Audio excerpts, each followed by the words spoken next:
Казвам се Добромира Лозева и живея в София. В Видидент дойдох след препоръка от приятелка. Винаги съм искала да подобря усмивката си, но ме притесняваше потенциалната болка и съпътстващите проблеми при носене на брекети. Разбрах, че съществува и по-съвременен метод – лечението с алайнер.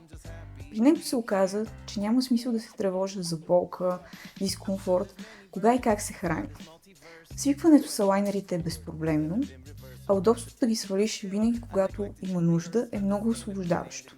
Преди да се спра на Видидент, посетих няколко клиники. Направих избора си да дойда тук заради професионализма и отношението им. При консултацията ми обясниха всичко подробно и разбираемо. Подготвиха плана на лечение и отговориха на всичките ми въпроси. Много вълнуващ беше и моментът с крайния резултат и това да видя новата си завършена усмивка. Според мен най-важните фактори при избора на клиника са професионализмът на екипа, прозрачността на процедурите и комуникацията с пациента. I'm so happy to be here. Yeah.